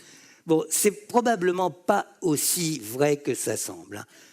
Mais c'est pas pour rien que ces temples-là s'appelaient des bordels, en quelque sorte. Parce qu'il y avait ce qu'on appelait la prostitution sacrée. Et c'est ça, hein, ce dont je vous parle, la prostitution sacrée. C'était pas toutes les filles, c'était pas systématique, mais le mécanisme existait. Et l'idée était quand même que c'est la civilisation. La sexualité, c'est la civilisation. Et je vous disais que le héros civilisateur, Enkidu, celui dont je vous parlais tout à l'heure, Enkidu, celui dont je vous parlais tout à l'heure, était une sorte de bête sauvage. Il était tout le temps avec les animaux. Tout ce qui l'intéressait, c'était vivre avec les animaux. Et Gilgamesh, c'est dans l'épopée de Gilgamesh, hein, et Gilgamesh dit, c'est pas possible, on ne peut pas le laisser faire comme ça. D'abord, parce qu'à cause de lui, on n'arrive pas à chasser. Puisque sitôt que les hommes commencent à chasser, ben lui, il va et il le dit aux animaux, et les animaux évitent les chasseurs. Donc, on ne peut pas attraper d'animaux. Donc, qu'est-ce qu'on fait? Eh bien, envoyez-lui une harimtu. Une harimtu, ce sont les déesses, les vestales d'Inanna. Et s'il fallait traduire le mot, c'est le même mot, hein, c'est une langue sémitique, hein, c'est le même mot que vous trouvez dans harem. Hein, le harem, ou le haram, l'interdit. Ce qui veut dire l'espace clos, en fait. C'est ça que ça veut dire, haram, c'est l'espace clos. L'espace clos, c'est-à-dire, alors, soit le sacré, soit l'interdit, mais ce qui est clos, quoi, en quelque sorte. Et c'est de ces femmes-là qui étaient mises dans un espace clos, là. Mais ça voulait dire les femmes libres. Harimtu, c'est la femme libre, c'est-à-dire la femme libre de l'homme, celle qui n'est pas soumise à la loi de l'homme. Ces femmes-là, eh bien, ces femmes-là, d'abord, elles étaient aussi instruites que les hommes, elles avaient une vie de courtisane, bien sûr, parfois prostituée, plus ou moins, mais de courtisane. Et surtout, elles n'étaient pas dépendantes de la loi des hommes. C'est les harimtu. Alors, on dit, pour sauver Enkidu, le sauvage, de sa sauvagerie, envoyez-lui une harimtu. Et voilà, c'est ce qu'on dit à la harimtu. On lui dit, découvre-toi le sexe pour qu'il prenne le plaisir que tu veux lui donner et n'aie crainte de l'épuiser. Alors, c'est le texte, hein, c'est le texte de l'épopée de Gilgamesh, hein. Étonnant de modernité. Elle laissa tomber son écharpe et découvrit sa vulve pour qu'il puisse jouir en elle. Hardiment, elle le baisa sur la bouche et rejeta ses vêtements. Alors il s'allongea sur elle et elle lui montra, la belle, la sauvage, ce que peut faire une femme. Après ça, Enkidu, il n'a plus du tout envie des bêtes sauvages. Il n'a plus envie d'une chose, c'est où est-ce qu'on trouve des harimtou, où est-ce qu'on trouve des harimtou. Et il rentre dans la ville et il devient un homme civilisé. Donc c'est la sexualité qui civilise les hommes, et c'est exactement le contraire de Freud, comme je vous disais tout à l'heure. Donc cette Inanna, eh bien évidemment, c'est avec elle qu'on peut obtenir l'amour. Alors, voici la technique la plus ancienne, la plus simple. Vous pouvez l'utiliser, hein. Parfois ça marche. Elle vient de Mésopotamie, et elle a, bon, je dirais 5000 ans, hein, cette technique. Alors, on dit ça, prenez une grenade ou une pomme, belle, gonflée de sucre, appétissante, isolez-vous dans une pièce sans témoin, sans lumière, et vous prononcez la prière suivante. La plus belle des femmes a inventé l'amour. Apprenez-la par cœur, notez-la. La plus belle des femmes a inventé l'amour. Ishtar, qui se délecte des pommes et des grenades, a créé le désir. Monte et descend, pierre d'amour. C'est-à-dire, vous dites ça sur une pomme, et attendez, je vais vous dire ce qui va se passer. Entre en action à mon avantage, et c'est Ishtar qui doit présider à notre accouplement. Vous dites ça à la pomme, hein. Donc, mettez-vous dans une pièce tout seul, dans le noir, et vous dites cette prière à la pomme, plusieurs fois, hein. Alors voilà, à réciter 3 fois sur une pomme ou une grenade, qu'on fera croquer ensuite à la femme désirée. Dès lors, elle s'abandonnera et on pourra lui faire l'amour comme on voudra. Ça, c'est pas la passion amoureuse, hein. C'est juste pour qu'elle accepte de faire l'amour avec vous, quoi, hein.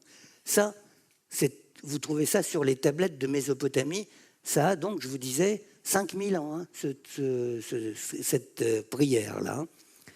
C'est la plus ancienne, mais c'est assez peu maniable comme technique. C'est-à-dire, vous avez une pomme, déjà il faut avoir la pomme, bon, ça c'est pas très difficile. La grenade, c'est mieux, ça marche mieux.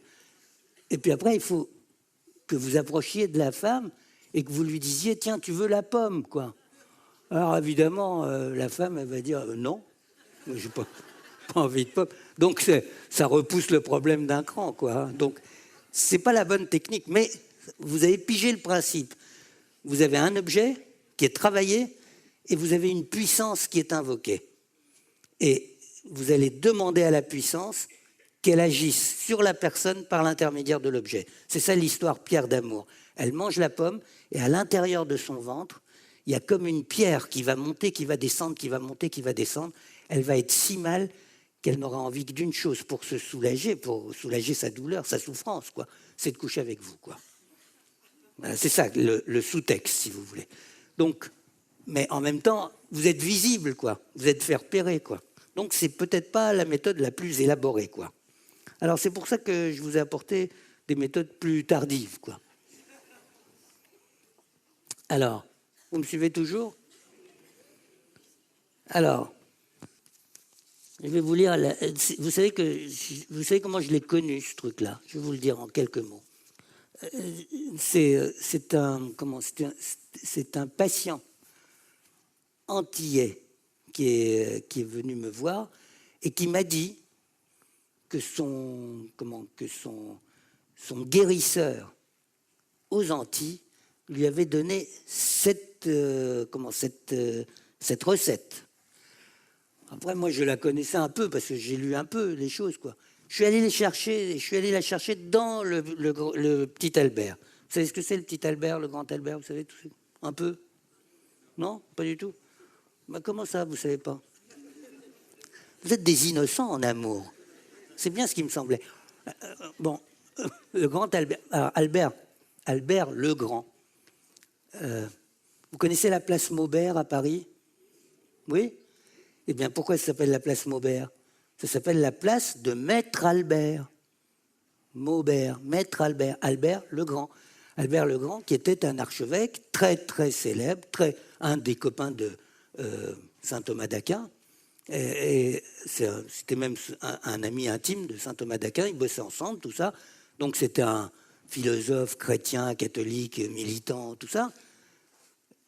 Et par ailleurs, passionné de magie, de cabale, de trucs comme ça, et qui a écrit un bouquin, qui est un bouquin à la fois aristotélicien.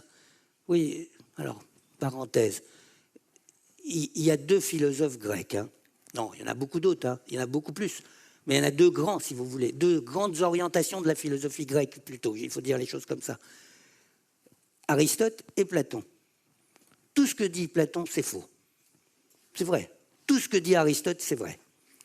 Mais c'est vrai. Non, je veux dire que c'est vrai. C'était comme ça qu'on le pensait à l'époque, mais ça s'est révélé vrai la plupart du temps. Tout ce qui a trait à la magie, à la sorcellerie, aux manipulations, etc., tout vient d'Aristote. Tout ce qui a trait à la philosophie, à la pensée, aux trucs où ils vous bourrent le crâne parce qu'ils ne savent pas faire, ça vient de Platon. Donc c'est pas compliqué. Quand vous avez quelqu'un qui a envie d'agir, de faire des choses pour vous, c'est un aristotélicien. Quand il y a quelqu'un qui vous explique de 1000 façons que de toute façon vous ne pouvez rien faire et que vous devez vous soumettre à la rigueur du destin, c'est un platonicien. C'est pas compliqué. Donc je vous donne des clés pour comprendre la philosophie grecque en fait. Hein. Bon, alors le grand Albert, Albert le Grand, celui qu'on appelle Albert le Grand, était un aristotélicien qui a introduit Aristote dans la philosophie du Moyen Âge. Et donc, il a écrit donc un bouquin de recettes, qui est le Grand Albert, mais qui était de la recette et de la philosophie. Et puis, après, il a circulé plein d'histoires sur Albert. Et puis, il a commencé à circuler un 2e bouquin, qu'on appelle le Petit Albert, où il y a beaucoup plus de recettes, mais quand même, on a des doutes sur l'auteur. Ça ne doit pas être le même Albert qui l'a écrit, et d'ailleurs, c'est probablement beaucoup plus tardif. Mais comme c'était un grand magicien de l'époque, on lui a attribué, mais ce n'est pas lui qui les a écrits en fait. Hein. Donc ça fait partie des techniques populaires, on va dire, qui étaient véhiculées entre le XIVe et le XVIIIe siècle. Et voilà, je vais vous la lire, la méthode. Il y a des secrets qu'on appelle chez les sages kabbalistes pommes d'amour. Donc vous aussi, vous avez des pommes d'amour. Hein. Je ne suis pas sûr que ce soit la même, hein, mais je vais vous donner celle-là, elle est super efficace. Hein. Et il se pratique en cette manière. Vous irez un vendredi matin. C'est toujours le vendredi, vous savez pourquoi hein? Ah oui, c'est le jour de Vénus. Ah oui, puisque vous appelez Aphrodite. Donc, vous allez un vendredi matin, avant soleil levé, dans un verger fruitier. Il y en a plein ici. Hein. Et cueillerez sur un arbre la plus belle pomme que vous pourrez. Puis, vous écrirez avec votre sang sur un petit morceau de papier blanc, votre nom et votre prénom. Et sur la ligne suivante, le nom et le prénom de la personne dont vous voulez être aimé. Ça va? Vous avez toujours suivi? Et vous tâcherez d'avoir 3 de ses cheveux, que vous joindrez avec 3 des vôtres, et qui vous serviront à lier le petit billet que vous aurez écrit avec un autre, alors un 2e billet, sur lequel il n'y aura que le mot « Sheva », aussi écrit de votre sang. Puis vous fendrez la pomme en 2, vous en ôterez les pépins, et en leur place, vous y mettrez vos billets liés des cheveux. Et avec 2 petites brochettes pointues, de branches de myrte verte, vous rejoindrez proprement les 2 moitiés de pommes et la ferez sécher au four, de sorte qu'elles deviennent dures et sans humidité, comme des pommes sèches de carême. Vous savez ce que c'est encore des pommes de carême? Moi j'ai connu ça, les pommes de carême. Ben oui, c'est les pommes qu'on laisse sécher au grenier et qui deviennent toutes craquelées comme ça. Elles ont un goût particulier, quoi. On les mange, hein.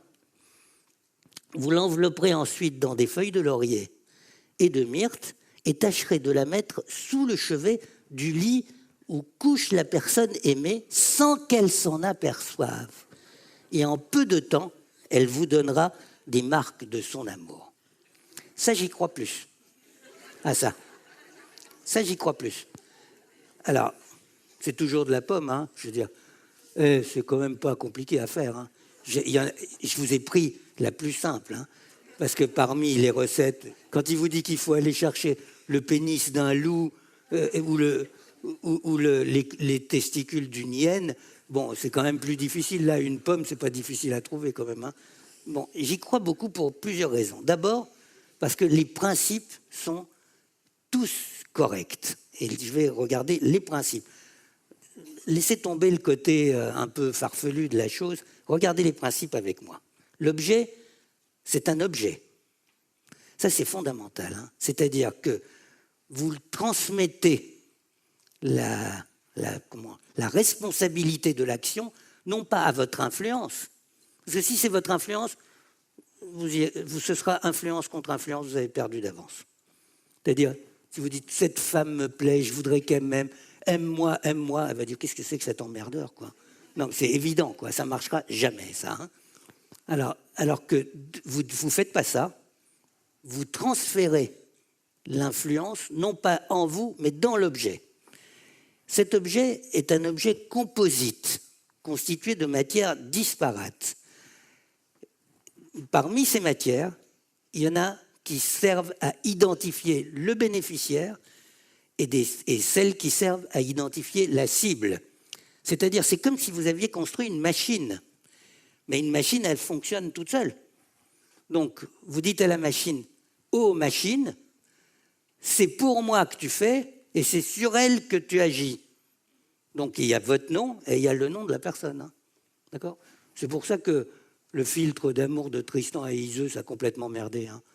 Parce qu'il n'y avait pas marqué le nom du bénéficiaire dedans. Bah, c'est peut-être c'était fait exprès d'ailleurs, hein, parce que c'est pas normal. N'importe quel magicien sait qu'il faut que figure à la fois la cible et le bénéficiaire dans la constitution de l'objet. Puis on invoque la puissance, l'invisible, parce que vous n'avez pas la force de faire ça. Vous invoquez une puissance. Alors là, il y en a deux que vous avez invoquées. Vous avez invoqué Vénus, Aphrodite, donc Inanna.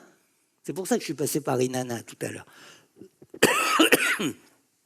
Vous lui dites, hey, regarde, je fais ça le vendredi matin avant le jour qui se lève.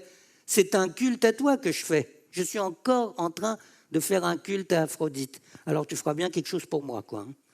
Mais vous invoquez aussi un petit démon que moi j'ai identifié, mais je ne suis pas sûr que j'ai raison, hein, parce que c'est des gens je pense que ça a été fait au XVe siècle, ça. En tout cas, celui que je vous ai cité, c'est une version du XVIIIe siècle, donc qui a été reprise. Et c'est l'édition là que je vous ai citée, elle date du XVIIIe siècle. Mais le nom de Sheva, pourquoi Sheva? C'est de l'hébreu. C'est de l'hébreu. Alors, soit c'est vraiment de l'hébreu littéral, ça veut dire 7. Sheva en hébreu, ça veut dire 7. Soit c'est de l'hébreu littéral et ça veut dire 7. Mais moi, je crois que ce n'est pas ça que ça veut dire. Que c'est quelqu'un. Et je sais qui c'est. C'est Bathsheba. Bathsheba. Bathsheba, c'est Bethsabée. En hébreu, on dit Bathsheba pour dire Bethsabée. Bethsabée, c'est qui? C'est la fille dont tombe amoureux fou David. Vous vous rappelez que David, il est là, il regarde il est là, il sort de son lit, il va sur la terrasse et il voit Bathsheba qui est en train de se baigner. Il dit, c'est qui celle-là? Il dit, c'est Bathsheba, la fille d'un tel, la femme de Uriel, ton général. Non, c'est pas un général, je crois, un capitaine. Ouais, vous me la ramenez tout de suite. Hein. Mais elle est mariée. Ouais, discute. Vous me la ramenez tout de suite. Il est fou amoureux. C'est la mère de Salomon. Hein, vous savez tout ça. Il faut que vous révisiez vos Bibles. Hein. Bon, alors, donc, on fait appel à une force. L'un, c'est une divinité, l'autre, c'est un démon local. Appelons-le Bathsheba, parce que je pense que c'est Bathsheba. Mais dans le texte, c'est Sheva. Et ensuite, on scelle l'objet. Ça, c'est crucial.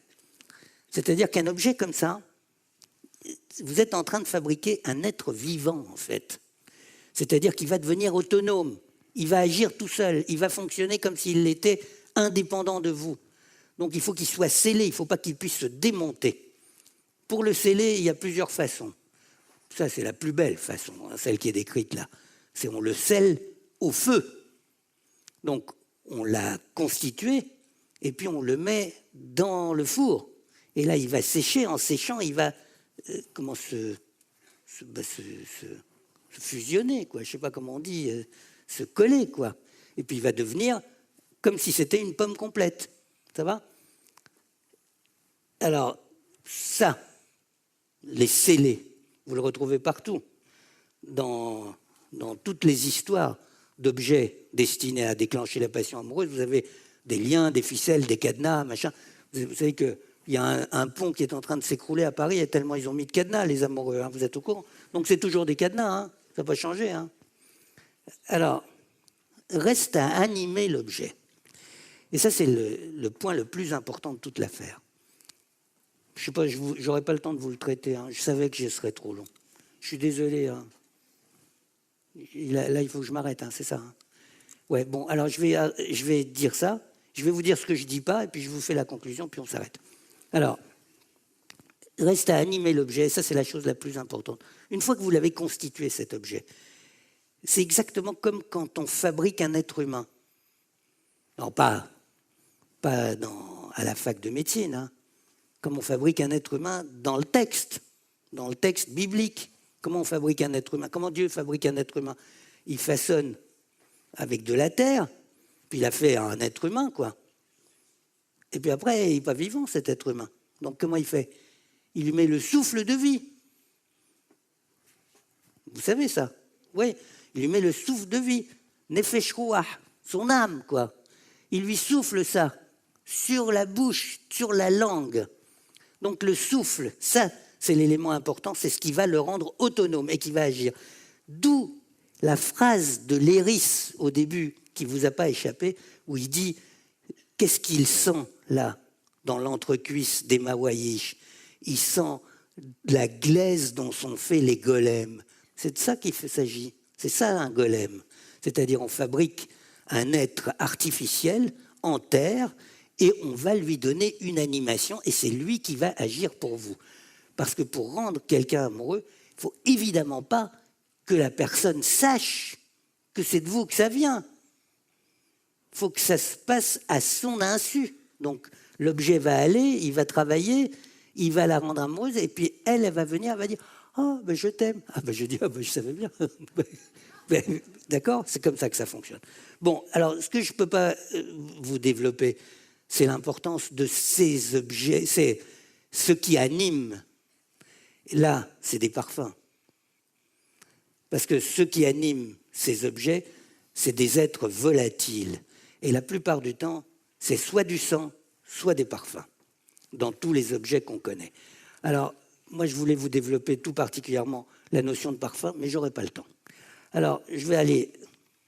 Ça, c'était le parfum. Bon. Quoi, juste la myrrhe? Vous savez comment ça fonctionne, la myrrhe? Non, ben, ce sera pour une autre fois. Bon. Juste un point sur... Ouais, peut-être je vous dis juste un truc là. Je vous ai décrit ces choses-là de manière un peu ludique pour vous les rendre sensibles. C'était des drames, hein. Et souvent, c'est à l'origine de drames. Pas toujours, mais souvent. C'est-à-dire qu'on dit que la Grèce antique, puisqu'on a donné beaucoup d'exemples grecs, on dit que la Grèce antique a inventé la politique, la philosophie, les mathématiques, la raison, le logos. C'est vrai, dans beaucoup de domaines, mais pas en amour. Hein. Les Grecs étaient obsédés, littéralement obsédés, par l'idée qu'on pouvait leur faire une magie d'amour. Et ils avaient un nom pour ça, ça s'appelait agogé. Agogé, c'est un objet qui vous rend, qui vous contraint, qui vous oblige à agir d'une certaine manière, agogé. Et ils étaient tellement obsédés par ça qu'il y avait des procès. On a fait un procès à Périclès même, en lui disant que sa femme, qui était une courtisane, là, comme les harim tout en question, que sa femme l'avait capturé par une magie d'amour. Et on lui a fait un procès public à Périclès. On a fait des tas de procès comme ça. Les gens avaient très très peur de ça. On a trouvé des milliers d'ostracas comme ça, d'objets qui étaient destinés à fabriquer des passions amoureuses comme ça.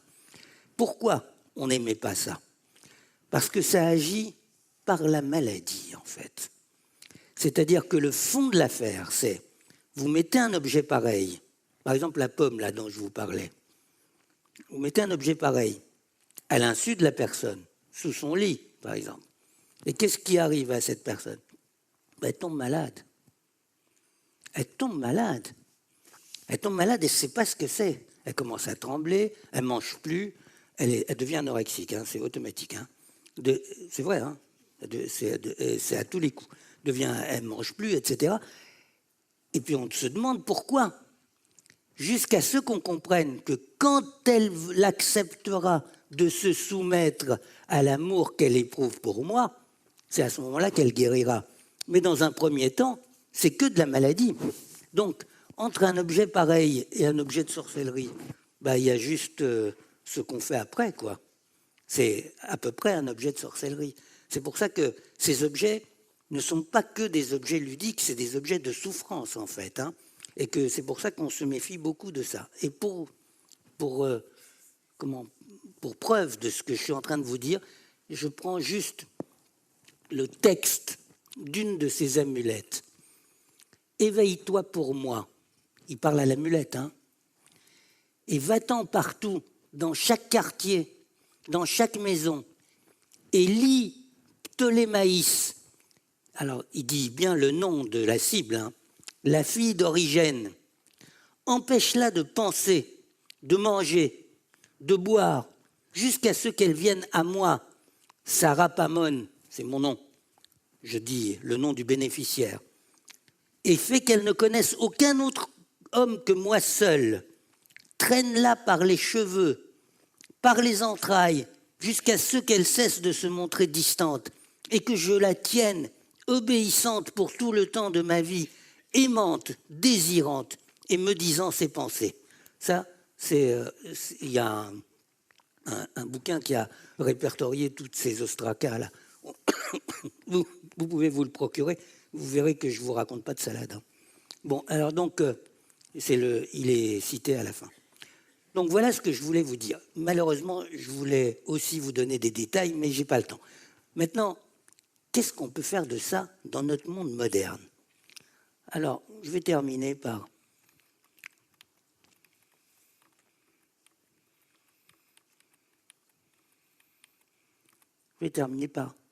quelques conseils aux chasseurs. Oui, c'est de la chasse, au fond. Alors, Diane, la chasseresse. Qu'est-ce qu'on peut en faire dans notre monde moderne, quoi? Parce que je vous vois mal faire la pomme, tout ça, vous ne le ferez pas. Vous ne le ferez pas parce que vous vous sentirez ridicule. Parce que ce n'est pas cohérent avec l'univers qui vous entoure. Je ne vous invite pas à le faire, ce n'est pas ça que je dis, mais je dis, ce n'est pas cohérent. Donc, est-ce qu'il y a un fil qui nous relie à notre univers, nous, ici? Alors, j'en ai trouvé quelques-uns. La métamorphose, d'abord, parmi les procédures qu'on déclenche. Comme on sait que la passion amoureuse est métamorphose, je vous l'ai expliqué très en détail tout à l'heure, eh bien, promettez la métamorphose et vous obtiendrez la passion amoureuse.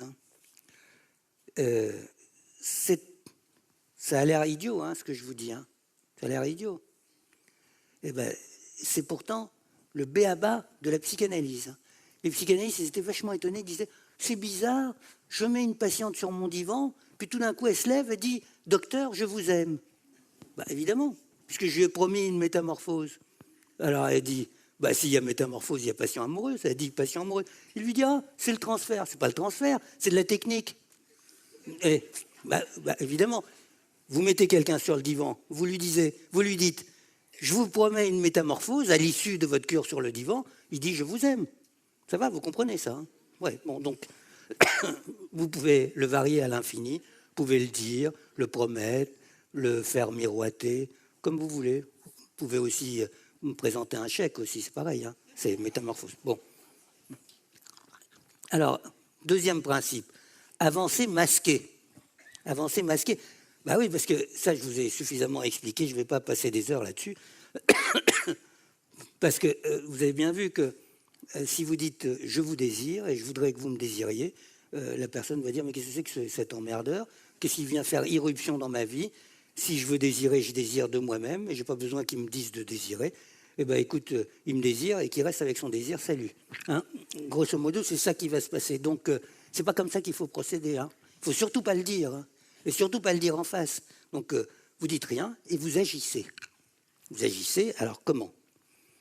Alors, d'abord, il vous faut un annonciateur. Vous avez vu que dans toutes les procédures que je vous ai décrites, il y a au moins 3 personnes.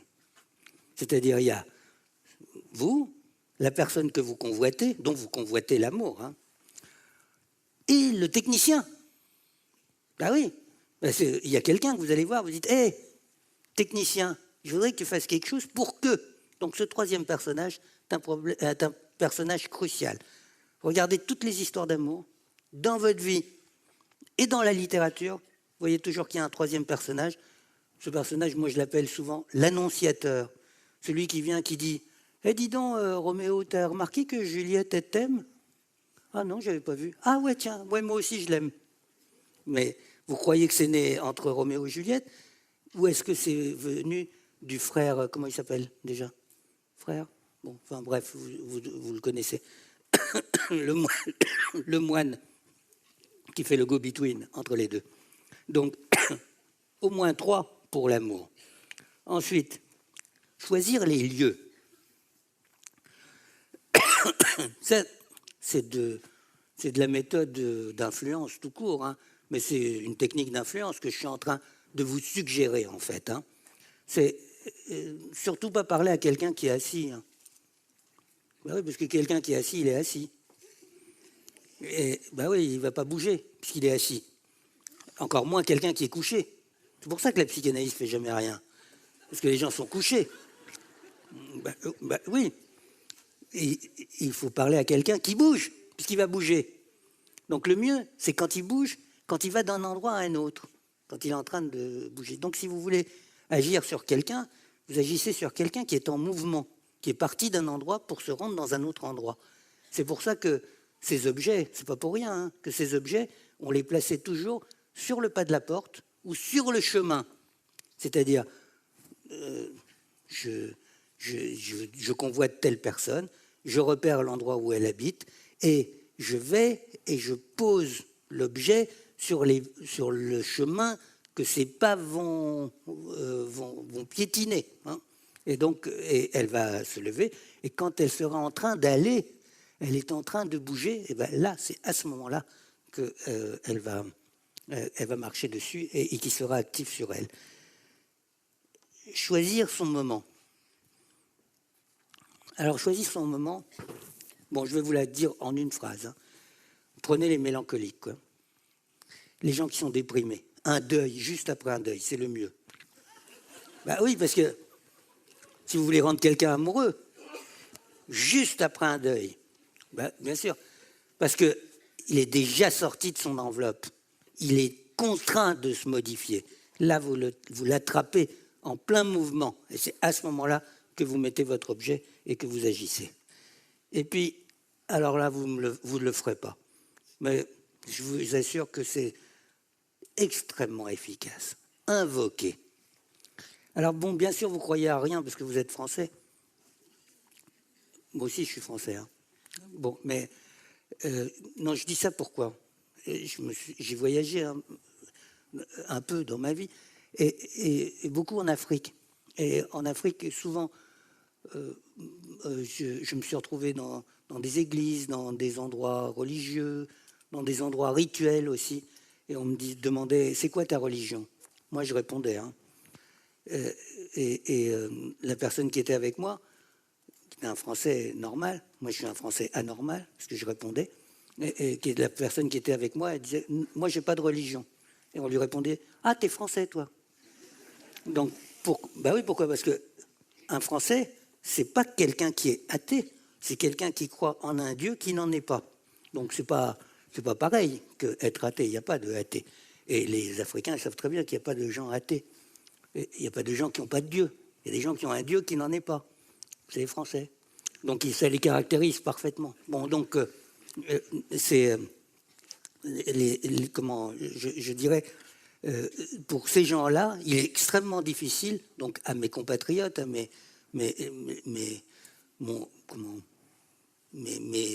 semblables, je vais dire, il est très difficile de leur dire d'invoquer. Invoquer, c'est parler à voix haute à une force et